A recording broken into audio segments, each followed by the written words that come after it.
Bueno, hay varios tipos de violencia, por ejemplo, la violencia psicológica o la violencia sexual. La psicológica prácticamente es parecida a la verbal porque juegan con lo, digámoslo así, con lo que tú sientes.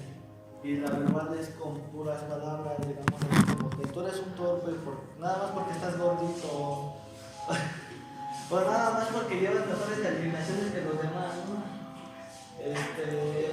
También hay violencia cultural. ¿Por qué cultural? Porque solo porque tú, digámoslo así, crees en algunas cosas que las demás personas no creen.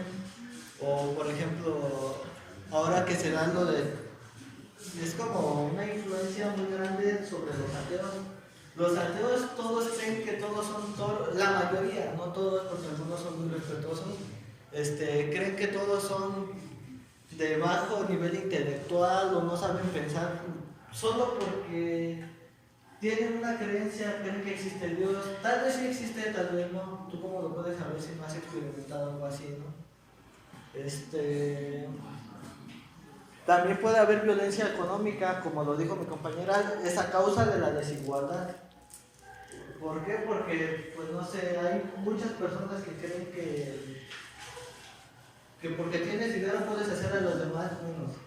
No sé, yo tengo un iPhone y alguien más tiene, no sé, un Nokia de teclas. Pues obviamente no voy a decir, eres un pobre, que quién sabe qué, que tú no tienes derecho a hablar porque no tienes dinero. Es más, te pago uno para que no hables en todo el día.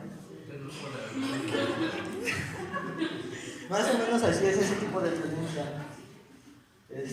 Violencia física puede ser, se los estoy explicando con ejemplos porque es más fácil comprenderlo así, ¿no? Bueno, la violencia física, como el nombre lo dice, se va a lo más físico. Digamos, no sé, yo llego y golpeo a mi compañero Alexis.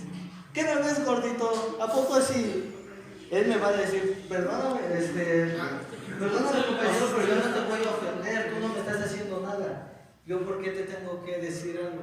No, tú no te mereces nada, gordito, es más, dame tu dinero. A eso más o menos se refiere más la violencia física y la verbal.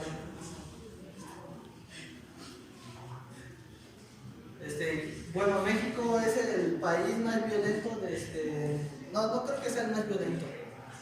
Pero de Latinoamérica sí es el más violento. El país más violento de Latinoamérica sí. O sea, tal vez no se ha dado mucho a que no se ha dado mucho a nivel mundial que hablen de México sobre violencia. La mayoría de las veces hablan sobre cultura, deporte, pero también han hablado del narcotráfico, del Chapo, un tema muy sonado en todo el mundo, porque es digámoslo así, un gran narcotraficante, el mejor de México. Bueno, pues en México creo que en el 2016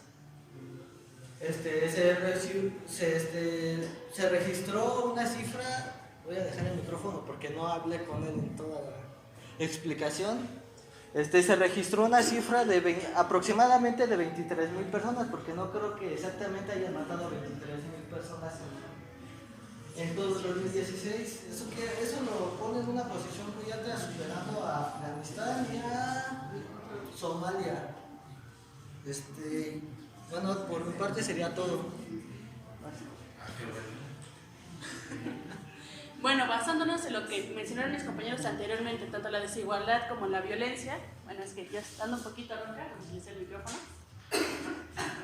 Bueno, repitiendo lo que dije, basándonos en lo que mencionaron mis compañeros sobre la desigualdad y violencia, nosotros nos enfocamos principalmente en lo que es un tipo de violencia de Estado, o sea, políticos y demás regímenes autoritarios.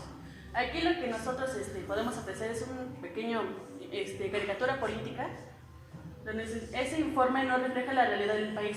¿Qué mencionó mi compañero Alberto hace rato? México, segundo país más violento del mundo, superando países orientales.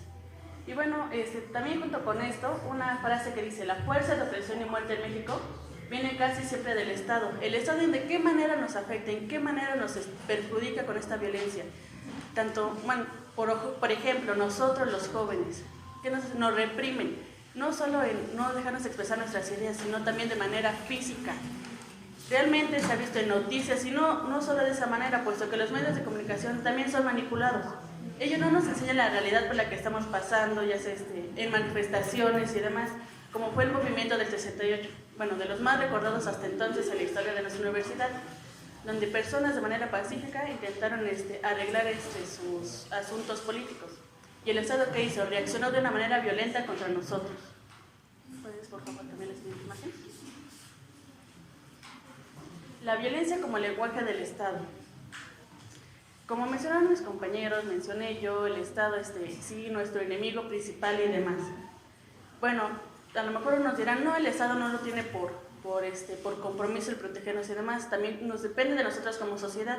No sé, por ejemplo, dentro de nuestra universidad existen los actuales, o existían los grupos de porrismo.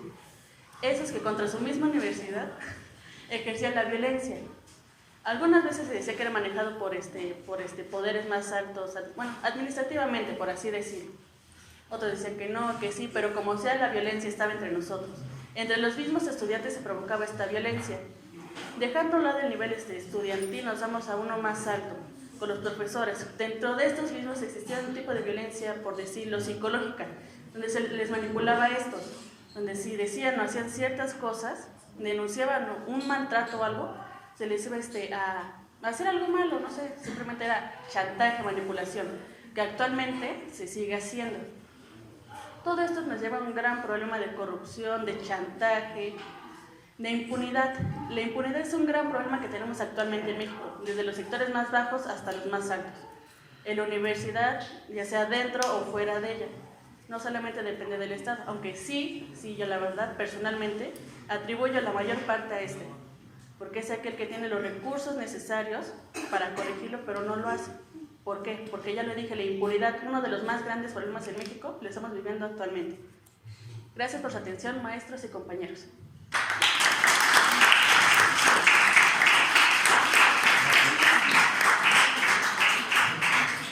Bueno, muchas gracias a Brenda, Alberto y Nayeli, que a grosso modo nos hablan de lo que es la violencia, y que bueno, ellos prácticamente se enfocan a hablar de la violencia del Estado, pero acuérdense que también la violencia es social, ¿no? Y que así como estas instituciones, el gobierno, ¿no?, los maestros que mencionó el equipo, ¿no?, los poros, etcétera, pertenecen al Estado, ¿no?, también la sociedad, que es una parte importante del Estado, pues también reproduce esquemas de violencia. Entonces es importante reflexionar sobre la violencia, porque entre más violencia hay en un país, pues obviamente hay más desigualdad, obviamente hay más peores condiciones de vida, peores condiciones de existencia, ¿no? Entonces, ¿cómo podemos nosotros ligar esta violencia estructural del Estado y de la sociedad? Pues con un ejemplo muy claro que vivimos nosotros pues cotidianamente, y que si en este pasado pues, fue objeto o pretexto de movilización estudiantil, el caso de los grupos porriles, ¿no? Entonces, bueno, Karen, voy a presentar a Karen con este abstract curricular que amablemente nos mandó. Ella es experta, analizó precisamente el tema del porrismo. Ella es egresada de comunicación por la FES Acatlán, con especialidad en investigación en comunicación educativa, asesora de la 13ª Regiduría 2015-2018. Actualmente se desempeña en el campo de las relaciones públicas con startups, la capacitación y la organización de eventos en Naucalpan Emprende, organismo que forma parte del Ayuntamiento de Naucalpan de Juárez. Ha participado en proyectos con la CEP, la Comisión Nacional para el Desarrollo de los Pueblos Indígenas, y Microsoft. Entonces, bueno, tenemos a la experta del tema. Vamos a ver qué nos dice Karen. Un aplauso, por favor, para ella.